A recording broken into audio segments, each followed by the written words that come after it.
Hey guys, it's Ariel. I've tried to start this video a few different times now. It's really difficult for me to talk about this because of the way things actually took place. It was so twisted to make me out to be something that I wasn't, that I literally still have to be careful with how I word things, because my name was literally smeared and there were lies told about me and my character. So this specific story that will only come out this one time is going to have to be very, very detailed. So I'm trying to figure out the best way for me to describe this so it is universally understood, because my end was never heard. Only the lies and the false narrative was heard. So once upon a time, I was working in a place. And I met somebody at this place along with a few other acquaintances. And these are the people that take place in the story, along with some friends from high school, some family members, and then some people that I had met around that time that felt instantly like they were my soul family. But through this situation, it really showed and proved to me that you cannot always trust the people around you, even if they are claiming to be Christian, even if they are claiming to be an honorable, integral human being that would stand up for the truth and honesty. Nobody stood up for me and my side of the story because nobody actually heard my side of the story. So I'm so sorry if anybody else has ever went through a smear campaign or an instance where people want to bash your name and tell lies about you and everybody listened and nobody heard you, because that's what this is. Okay. So around this time, I had gotten out of a very toxic 4-year relationship with somebody that I have known my entire life. So I was in no place to jump into a new connection, romantic connection. So I was very upfront about the fact that I wanted to remain open. I wanted my heart to have the space to heal. And I let this person know, this person that I had this instantaneous recognition with. This person felt like I changed their life. They expressed to me, in this situation, it was a guy, he expressed to me that he was depressed and he felt like his world was gray, and that when I walked by, that I brought color into his life, that I brought imagination and creativity with me when I walked by. He brought up the story of Shakti and Shiva, and this is who we kind of resonated with when it came to our connection.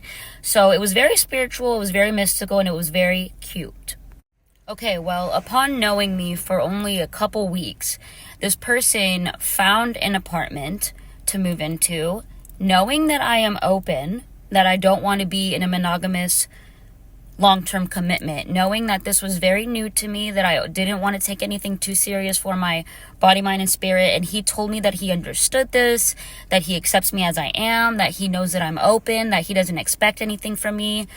So fast forward, now we've both met the landlord. The landlord was a guy who was very attractive to the human eye. He was older, about 10 years older than I am. And this person that I was talking to was a couple years younger than me, maybe a year and a half younger than me. So the landlord was very attractive, but the thing is that I was so spiritually and emotionally connected to the person that I was moving in with that I didn't even look at the landlord like that. I just noticed that he was physically attractive. Okay, so after we both met the landlord together and this person noticed that the landlord was an attractive man and that I wanted to be open, we went upstairs into the room that he would be moving into, that he invited me to move into with him before we became monogamous, because that is where the story is leading. He told me that it is okay that I'm open, that it is okay that I do not want to be in a serious relationship, that he accepts me as I am. And that is the narrative that he put into my mind. So I agreed to move in with him. Now, after we met the landlord, we walk upstairs to the room that we are going to be using as our bedroom, as roommates that have a spiritual connection. I didn't tell him that I would never be open to dating, just that right now for this moment that I wasn't ready yet. This was only like a day before, okay? Okay, and I just want to add in this, okay? Mind you that I was not only connected to this person that I was, seeing, and that I told him I want to be open, I also had crushes in other areas of my life. I was not in an area to become monogamous. I had a crush on somebody that it was very dear to me that I never expressed to anybody because I didn't want to make anything weird. And I saw this crush having an actual tangible future because we hadn't corrupted it with touching each other. We were just friends. So I was always keeping this door open because I was like, oh my gosh, this is an amazing person. I had an open mindset when it comes to love. I have a Venus in Aquarius, so we take a long time to settle down. We need to make sure that we want to be with that person before we settle down. So I'm supposed to be allowed to be open, and I'm moving into this apartment. We go upstairs, and that's when everything changes. So this is where the narrative shifted. Just so you know a little background, my grandma, my house that I was living in was about 40 minutes away, all right? And this person knew how hard it was for me to drive every single day down to where all my friends lived and where this person lived. And so, yes, agreeing to move into this apartment where I would be dead ass where all my friends lived sounded amazing. It sounded beautiful. But it wasn't until we got upstairs into the room that he was like, do you want to be my girlfriend? And I was like, literally thinking about the fact that I just told him that I do not want to be anyone's girlfriend, that I want to be open. And this was where I made a huge mistake. I looked at him and I went, yeah, sure. And yeah, everything changed. So I get into this now relationship with this person. I thought to myself, he's an amazing soul. I want to give it a shot. We're going to be monogamous. That's okay. I wasn't entertaining any other connections. I just had crushes on other people. I had possible timelines with other people that I felt and tapped into.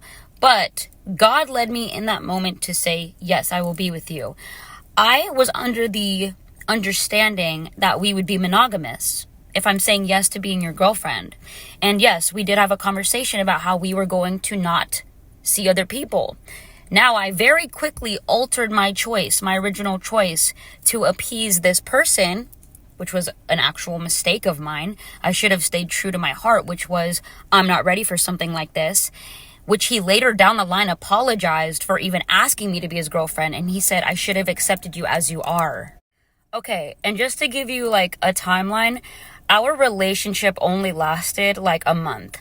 But the reason why I'm making this video is because when our relationship ended, all of my friends left with it because the way that our relationship actually ended was built on lies.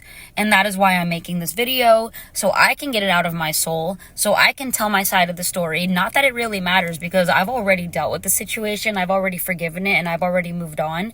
This is for me to put it out there so that if anybody from the past ever winds up coming to my page and seeing that, oh wow, we never heard her out, let's hear her out, let's hear how her side went, the honest side. Let's hear the person say the truth that we never heard because we believed this person, which was one of those acquaintances from the store that us three worked at, okay?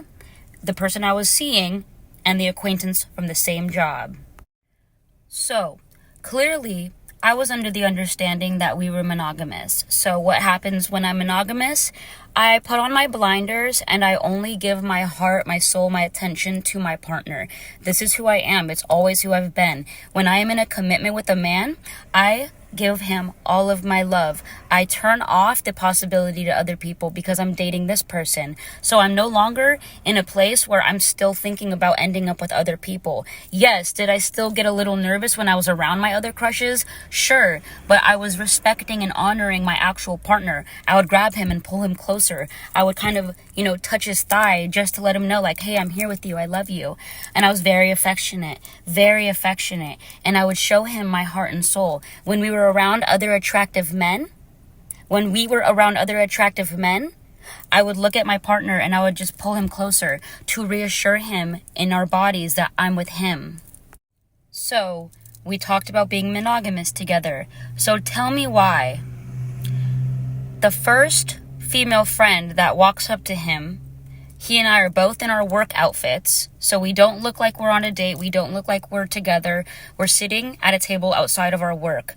A friend of his from a rave, a female, walks up, and she comes up very elegantly and lovingly. And I'm not getting jealous yet. There's nothing to be jealous of. She's a beautiful girl. I don't get jealous until this happens. He's talking to her, and he's telling her, yeah, I just got an apartment, yeah. And I'm sitting there, his girlfriend. And she's like, oh, you did? Do you have any roommates? And he goes, no, I have an apartment. Like, it's right around the corner. And that's when I shoved my hand out and I said, hi, I'm Ariel. I'm his girlfriend and I live with him. He looked surprised that I said anything. Like I was supposed to sit there and just be like, wow, this is awkward. He didn't introduce us. Oh, this is my girlfriend. He didn't tell me who she was. So she says, oh. And she like looks at me and she was like, hi, I'm sorry. And then she looks at him like, wait, why didn't he just introduce her to me? And then I was like, he was like, oh, let me see your rings. Literally ignores the whole situation that just happened. He grabs her hand and he's like fumbling her fingers and he's pulling them all close to his face and he's touching her wrist like this. I've never seen this behavior on this guy, okay? He's touching her in a very sensual way. A way that you would touch your partner. And I'm like, that is not friendship. I don't touch my male friends like that. That's really strange. So I said, oh, you know what? I'm just going to go inside. I was like, I'll see you inside. And he was like, okay, yeah, okay. And turns towards her. His whole body language was towards this friend of his. Okay, so obviously my heart was a little shaken up by that situation. I had a lot to kind of reevaluate. I'm changing my life. I'm becoming monogamous for somebody that just made me feel very uncomfortable in the presence of another woman. He didn't bring me closer the way I bring him closer when there's a man around. He didn't grab my arm. He didn't touch my thigh. He didn't introduce us in an appropriate manner. He was inappropriate with her in front of me. So then I went to my van. I went to my car, okay? And I sat in there. And then I called him and texted him and I told him to come to my car. He comes to my car and he gets in my car and I said, have you ever done anything with her? And he's like, no. Shuts it down. And I said, but I feel like you guys have like a sexual chemistry and energy. I'm like, even if it was just like something small, I want to know, please. And he was like, no, nothing's ever happened. And I was like, why? You're acting really weird. So I'm listening to my intuition, not to his words. I'm saying something happened. I don't know what it is, and I'm not going to judge you if you tell me. But please just be honest with me because I'm not going to be able to trust you if you don't tell me the truth. And he keeps pushing that nothing happens. He gets out of my van. He goes into his truck, and he lights a cigarette. And then I go over to his truck. I go into work, and then I'm like, F this. I walk back out. I'm like, I'm handling this right now. I'm not going to deal with all this stress of just carrying this weird situation. So I go to his truck, and I said, I know you're lying about something. I don't know what it is, but I know that you're lying about something. Have you guys hooked up? And he like smoking a cigarette, and he's like, yeah, I lied. And I was like, okay, what happened? Mind you, I'm calm, but I'm upset. But I'm calm. And I'm scary when I'm calm and upset. I'm like, what happened? And he's like, well, we were at a rave and, she has a boyfriend, it doesn't matter, but, we danced and we got kind of sexual and we kissed.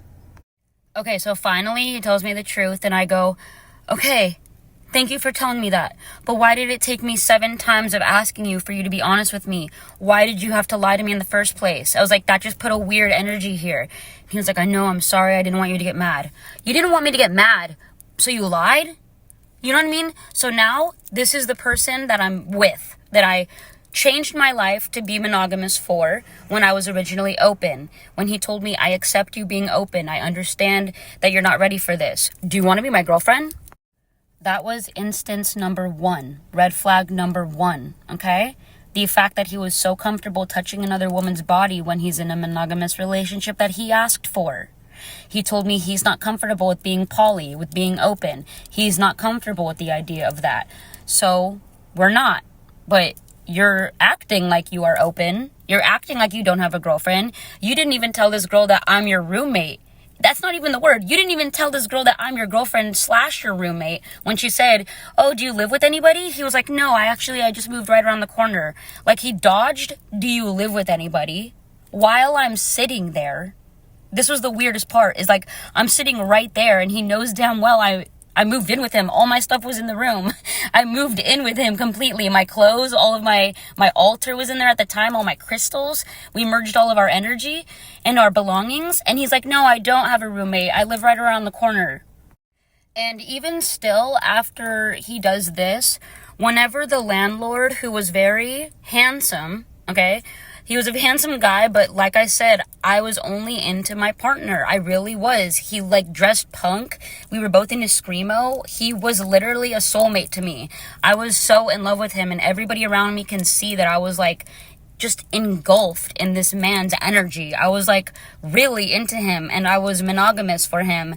Genuinely, I turned monogamous for him. I didn't force myself to. I thought I'm gonna give it a try, and I did. Then the things I started seeing were like this. We hung out with another female friend of his that he has history with, also has hooked up with before, but he reassured me that nothing will happen again. And I'm like, okay, whatever, let's just go hang out. So this girl's like a hippie. She dresses in like the like harem pants, and she has like a little pudge like right here, okay? Just take that in. Okay, so tell me why, not even a couple days later, he tells me, because I, at that time, like now I'm like, I got a little pudgy pudge, but at that time I was like slim as F. Like I had like a tight ass tummy, like absolutely no body fat whatsoever in that area. He tells me, why don't you like gain a little weight and like get a little pudge? I usually like girls with a little pudge right there. Why don't you get that? And I was like, wait, like your friend? And he was like, what? And I was like, it was just another red flag. I was like, we just hung out with this friend that you've hooked up with. She has a pudge exactly the way you're explaining. He tells me, why don't you get that pudge? I want you to have that pudge. And I'm like, wait a second. I'm like looking down. I'm like, I thought that like small tummies were a thing. And then I'm like starting to now get like really insecure. And I'm like, should I like have a pudge? And he's like giving other girls attention when we're together. Okay, then randomly, this girl shows up at the front door, knocks, and she's got long hair. She's so beautiful. I had very short hair at the time. I went through a pixie cut phase where I just like cut all my hair off like Tinkerbell. Not like Tinkerbell, sorry. She has a bun. But you know, it was very short for my taste, and it was the first time I had ever done it. So I did need a little extra reassurance. I felt like I kind of lost some of my femininity, even though I was a very feminine person and I was working that hairstyle like really well. I was getting insecure about it, especially as he was giving these girls attentions that had very, very long flowing hair. Like every time there was a girl that was like with long hair, he would give her all of his attention, and I would just be like almost begging in a way. I would like grab his hand, and then he would kind of look at me but then look back at the girl. It was subtle abuse when it came to my emotions and my mental state, and I can see it clearly now. But anyway, this girl is like, is blah blah blah here, the name of the landlord? And then I was like, oh yeah, let me go get him. So he comes downstairs, my partner's at work, and now it's myself, this girl, and the landlord in the living room. And the landlord and I never had any sexual chemistry. I would shut it down, like, if there was, but there wasn't. But, like, even when he would, like, look at me, like, I would literally, like, just not give him any of my attention. Even though he was an attractive man, I was respecting my relationship. This is how I've been taught. This is how I always was, okay? I am not fabricating anything. There was no energy between the landlord and I the entire time I was with this person monogamously. This last situation is what sent me over the edge, so I will explain it now. This girl is like, she used to live in this apartment, and now she's coming back. And she's like, blah, blah, blah, I've changed my life, I want to come back. And then the landlord's like, okay, so she comes and moves in with her boyfriend. Now there's a lot of us in this apartment. Okay, so fast forward a few days, she's fully moved in with her boyfriend. I have my boyfriend in my room, and the landlord is a single guy, and he has his room, okay?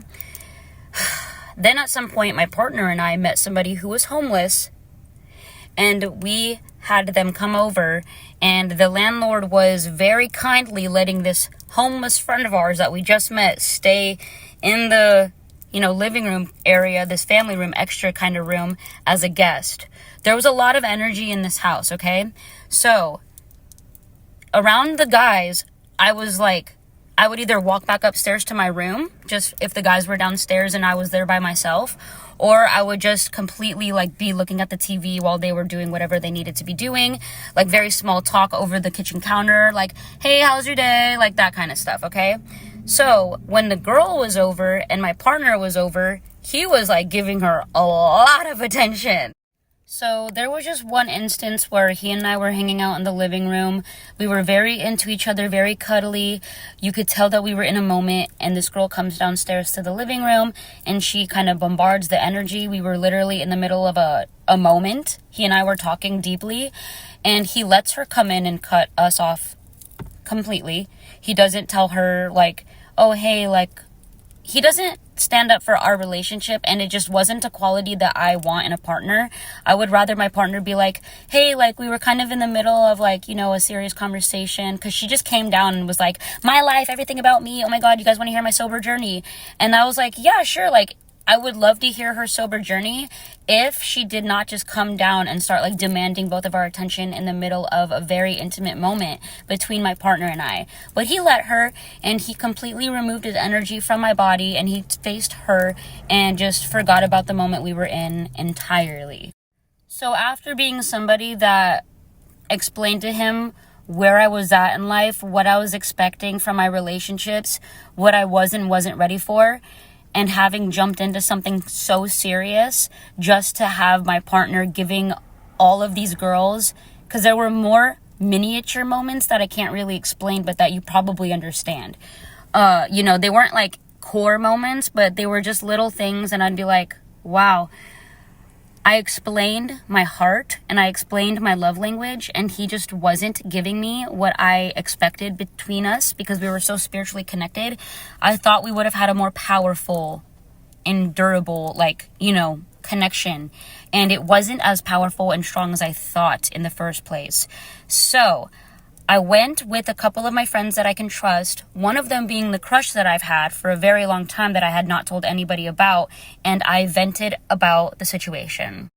When I brought this to my friend's attention, the few instances that I'm telling you guys right now, I trust this friend so much. This man is a man of God. I've always listened to his advice. I listened to his theories about life, his philosophical views. I loved his mind. I loved his intellect.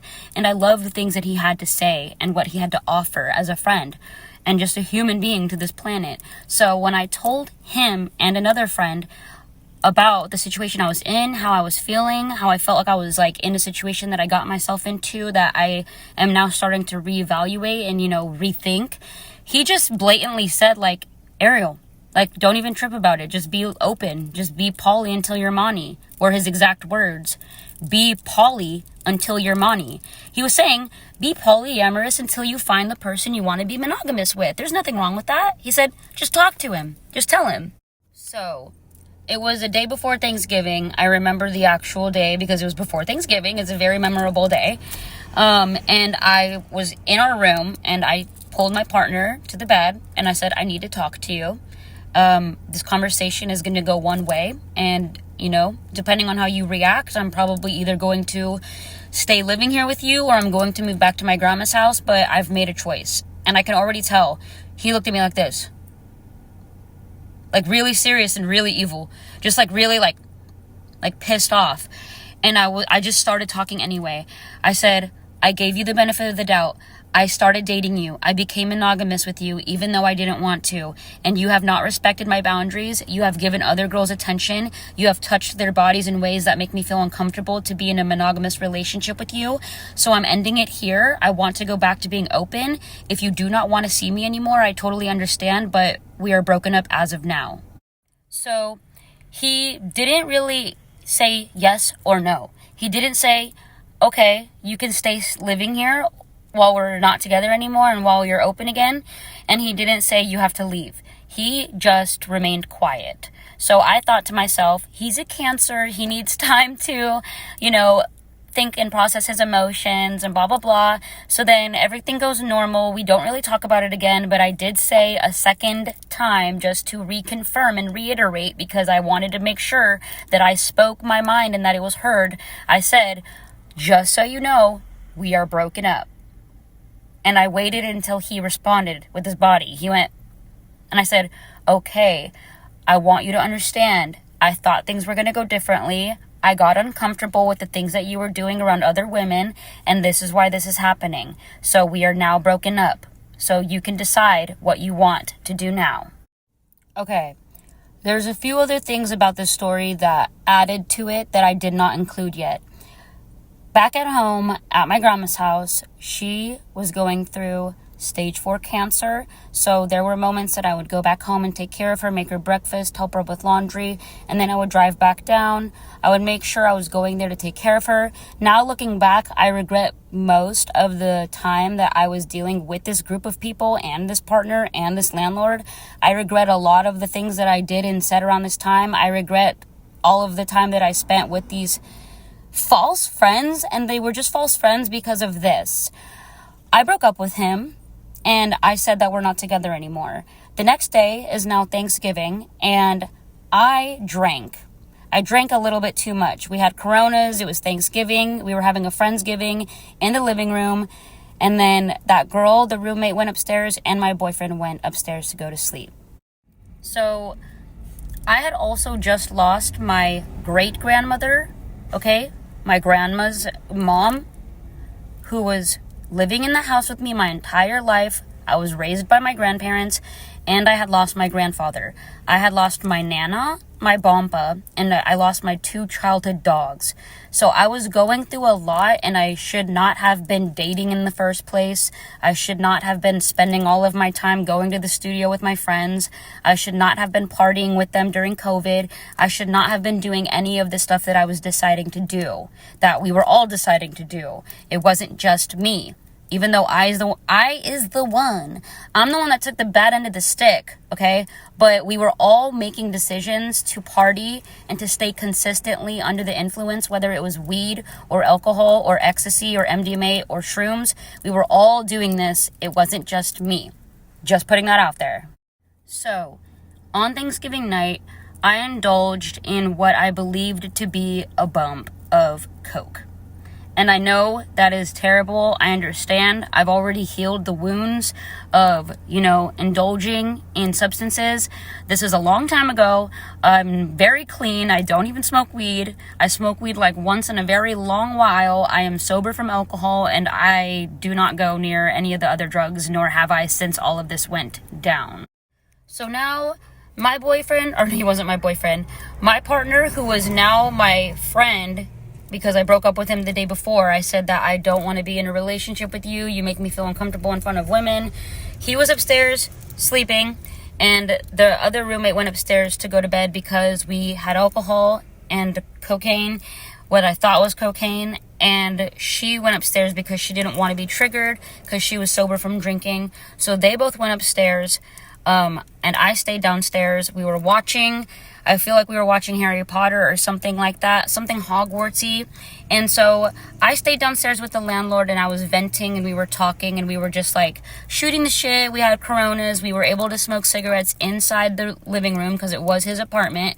So we were just vibing, and we were on separate couches, and we were just laughing and getting along in a very lighthearted way that I hadn't felt in a very long time with anybody. And I remember that the landlord and I were just like vibing about wizardry and about Hogwarts, and we were laughing about things like Star Wars. We were talking just about like normal everyday things. Nothing was inappropriate. Nothing was, sexual. It was very friendshipy, and it was very like we could be ourselves in front of each other, and we had this like unspoken understanding. We almost had the vibes that you would have between two best friends. And we built this over time, and there was no sexual chemistry the entire time I was with my friend.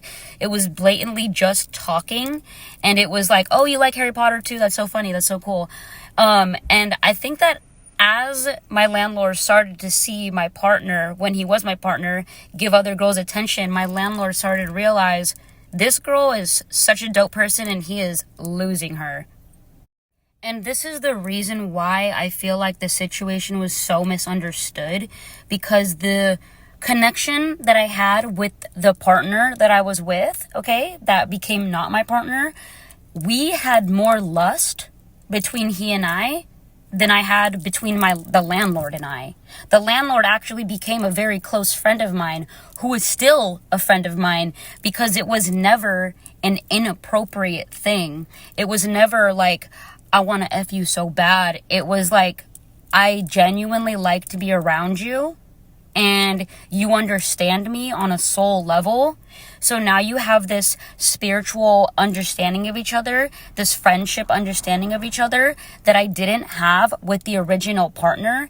With him and I, it was just sex. It was just sex, sex, sex, sex, sex. It was always kissing and always sex, and then he would look at other girls. With the landlord, we were like friends. So, on Thanksgiving, all in one crashing moment, the stars aligned in a way that just, we were laughing and on separate couches, me and the landlord and I. Sorry, Nana. She always corrects me. She always corrected everybody in my family. She'd be like, you say the other person's and I. You do not say me first. So the landlord and I, we were just laughing and we were just staring at each other. We were like, haha, and then it went from being like laughing, and then we were like, in this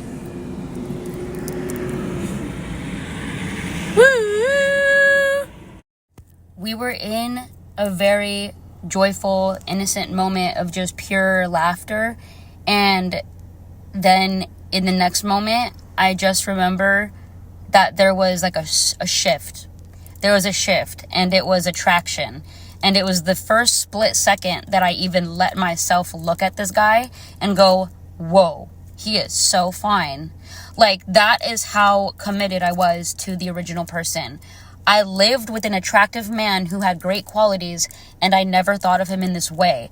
It clicked. Oh my God, I'm single. This guy is staring at me like he understands me.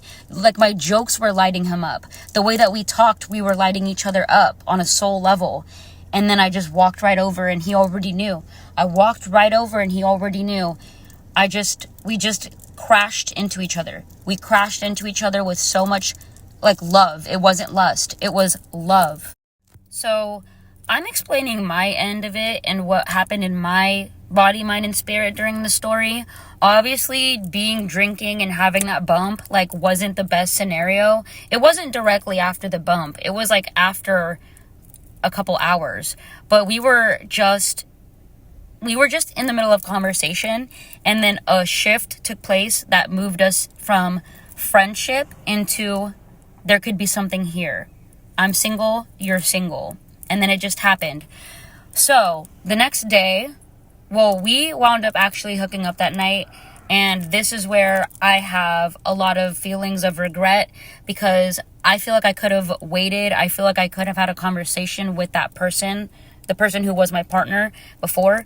I feel like I could have told him, like, hey, I'm going to start seeing this person in this way. But you guys, it was like instantaneous connection, and it just happened that way.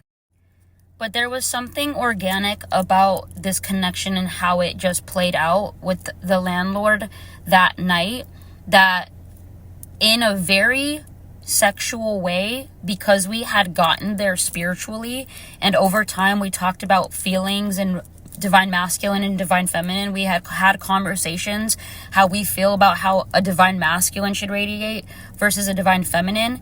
I started realizing that the person that I was dating, he was a very feminine guy. He wasn't a masculine guy. He was a very feminine guy. He was very feely. He was very psychic intuitive. He was very feminine. And he was always in his feelings, and he could never communicate his feelings. He would go silent. And I'm a communicator. So I'd be like, can we talk? And he would just stare at me like this. And I was like, what the fuck? Why do I keep getting with guys that can't communicate? So the landlord being able to communicate his emotions effectively, I was like, that's a man.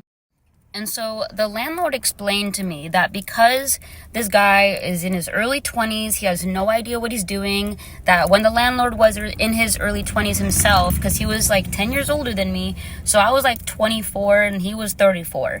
And the partner was like a year younger than me, or a year and a half younger than me, okay? The original partner. So I'm getting advice from this man who has experience, and I'm now like, okay, this makes sense. I'm a mature woman. This is a grown man. He can communicate his emotions effectively. He is literally explaining to me what is going on, the narrative between me and this person, my partner that I was with, okay? That was no longer my partner.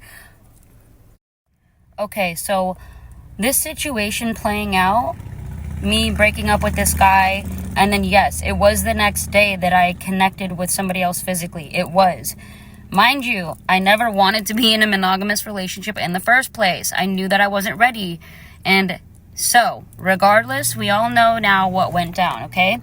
So fast forward to my friends finding out that me and this person broke up.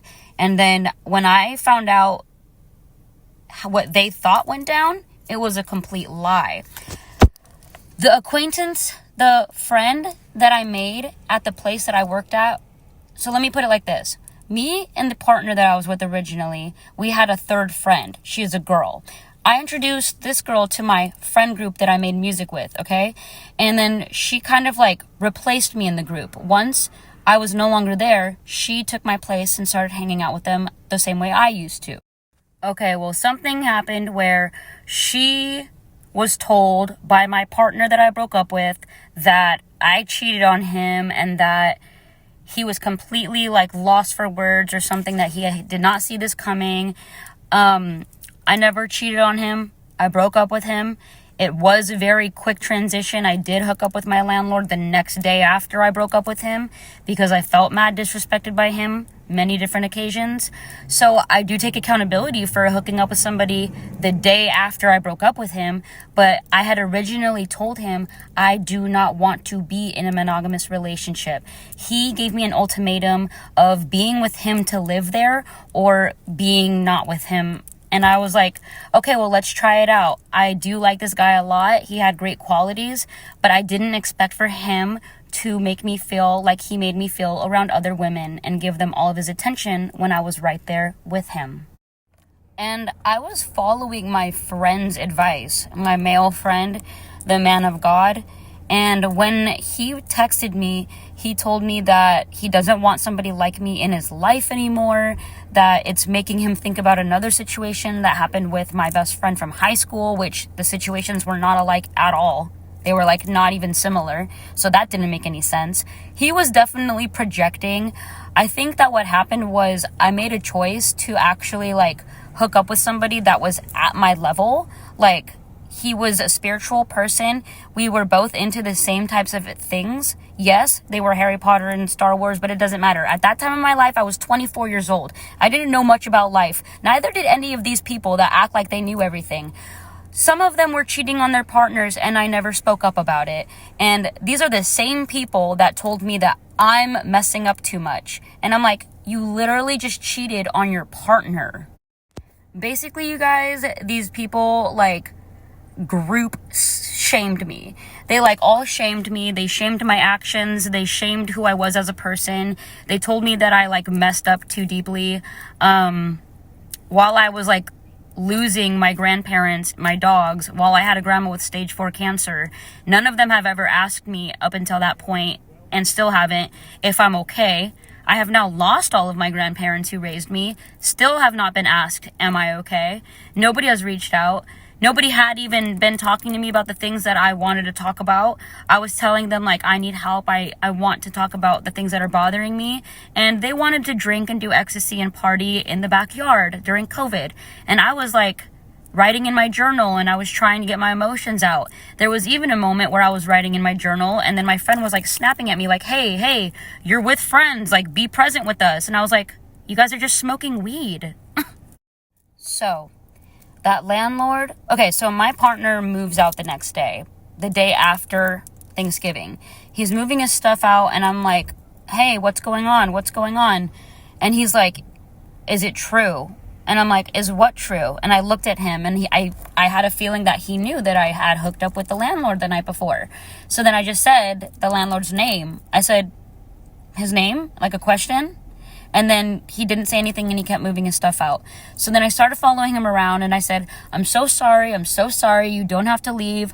I was like, it's not like that. Like, stop. It's fine. Like, you know, look, originally this person that became a part of my friend group, and apparently they all sided with him and the girl from the place that we worked, after I've been their friend for like years and they didn't even hear my side, and still never asked and still never wanted to know like what was actually going on my end. But yeah, anyway, so he left, and then the landlord was like, I know the situation is super messed up. I'm sorry for my actions.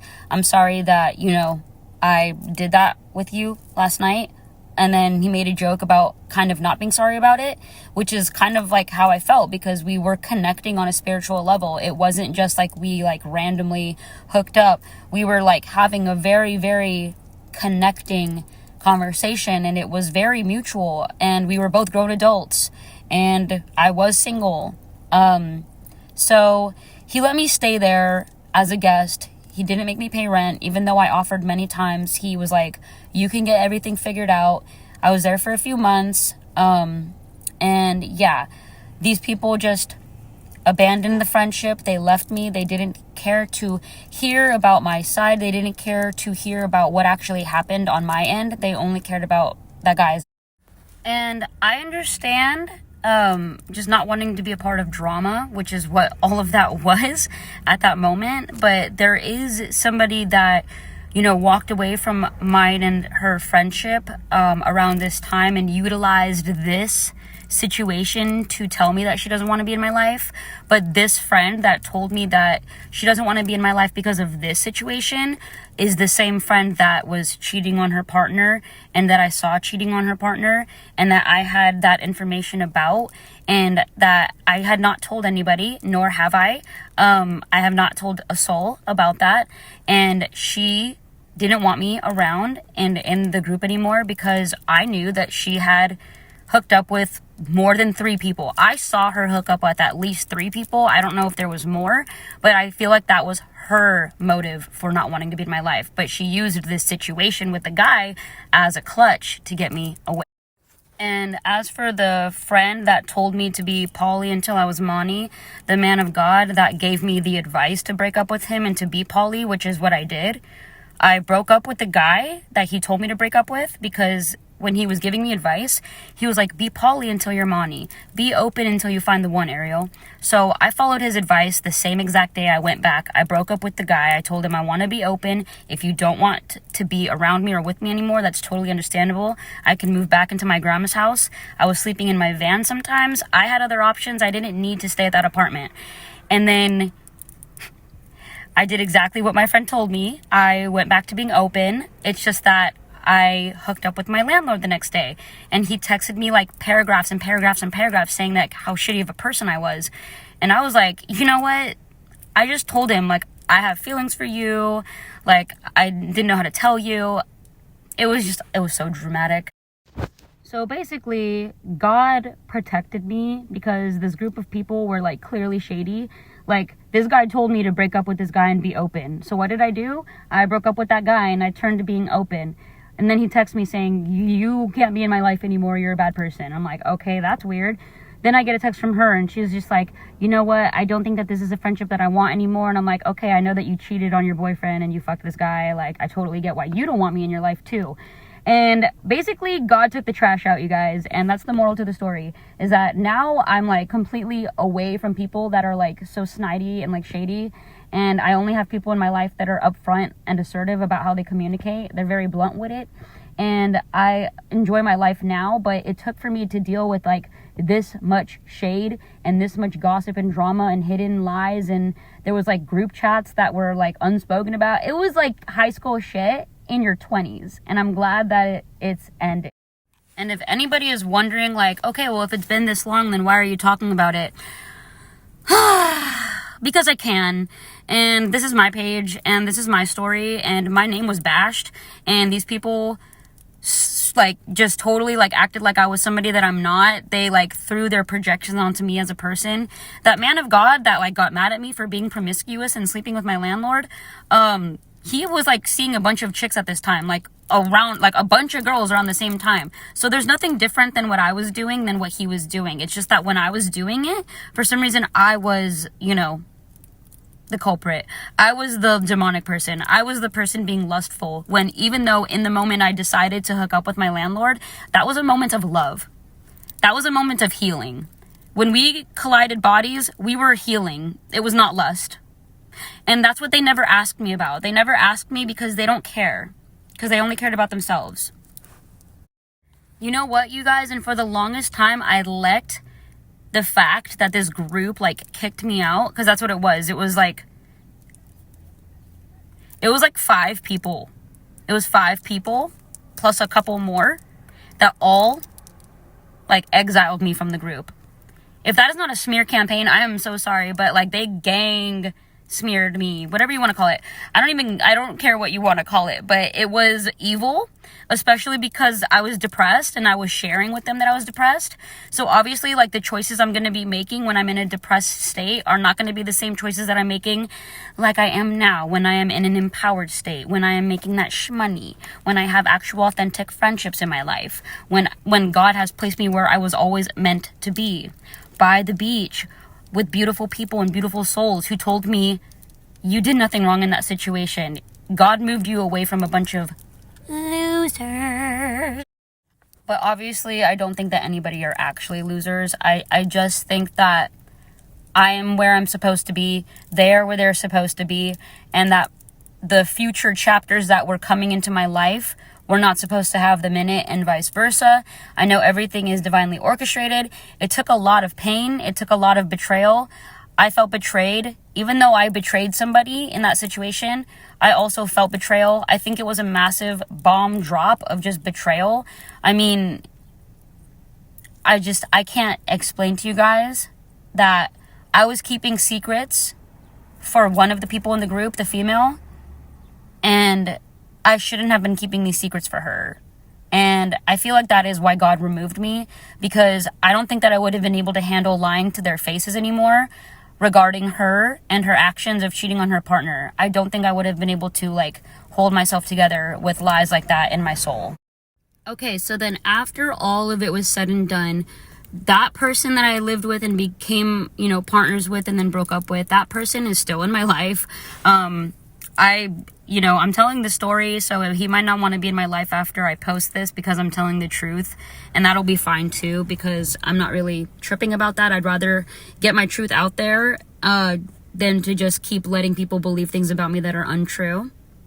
But regardless, they're still going to believe whatever they want. That's fine. That's up to them. God knows the truth. I know the truth. He came to me afterwards, and we continued to have a love story, even after the landlord thing happened. He and I reconnected multiple times. We had even better, these people were the thing that God wanted me to get away from, because he's still in my life and the landlord's still in my life. They are no longer in my life. And I think that it's because they were the ones holding the, like, chaotic drama and gossip, like high school stuff. So, and you know what's crazy? I actually never found out who said that I cheated. I never actually found out where that lie came from. This whole entire situation was built off of that I cheated on him. That was the reason why everybody left, that I cheated on him. And that was literally false. So the entire reason why everybody said I was a bad person was a false narrative. While the person that I was best friends with was actually cheating on her partner, we would all hang out as a group. We were all right in front of this guy. Her own friends, her own male friends that would hang out with us in front of her boyfriend, she hooked up with them. And we would all hang out in front of him. She hooked up with this guy, right? Let's just call them A and B. She hooked up with A and B, 2 different guys in our group. Those 2 guys in the group, A and B, were in front of her boyfriend on numerous occasions after she cheated. It's all dirty shit. And God is letting me know that there's going to be a couple souls or a few souls that go, oh my gosh, Ariel's telling her story. What is the point of this, or whatever. I really don't know, you guys, why God is leading me and Jesus is guiding me to tell my side of the story right now in this very moment in time, before I walk down to this very beautiful pier and let out the rest of whatever pent up energy is left from the situation. But after the situation, I was afraid to make friends. They really scarred me. I was afraid to connect deeply, but all that is over now. I have loving souls in my life that are very honest and truthful. They have all reassured me regarding that situation, that I literally did nothing wrong and that those friends were just not supposed to be in my life because they were not taking accountability for their sins, for their actions, and that they persecuted me for exactly what they were doing in their lives. So that's it. Even right now, you guys, truthfully, from my soul, I'm not too sure what this is going to do. I'm not too sure who this is going to help or what the point of this is or what the reasoning for me recording this is. But anybody who is connected to the divine knows that when you get a calling, when you get this boom, this like push, this nudge towards doing something, you have to listen. I mean, even if I didn't want to record this and post it, like, I still would have. It's called destiny, and it is fated. Me telling my side of the story from that time of my life, this is fated. This is something that is going to help me elevate, because I let people believe things for a very long time. And you know what? I am an honest person. This is my side of the story. I love everybody. I know I say losers this and losers that and haters this, but you know what? I loved all of those people with all my heart, and they know that. They know how much I adored every single one of them. All right, so how about a cheers with my McDonald's iced coffee to my first story time. I never thought of my page as being one of story times, but now that I'm kind of reevaluating some of the things I've lived through, I have a few pretty beneficial story times that I can tell. Some of them regarding paranormal activity, some of them regarding just like good old times, humorous times, and then other ones just healing, you guys, getting it out of my system, because you know what? I'm in a very different time of my life now where blessings are flooding in, and this was a huge blockage for me for many years because I thought highly of these people when I didn't fucking need to. They turned against me in 0.2 seconds, and I always wondered what I did wrong. Nothing, Ariel. I did nothing wrong except for live in my truth, and that triggered them. And I can see it now for what it is. Tap into my other videos for the explanations, but I love you and thanks for watching.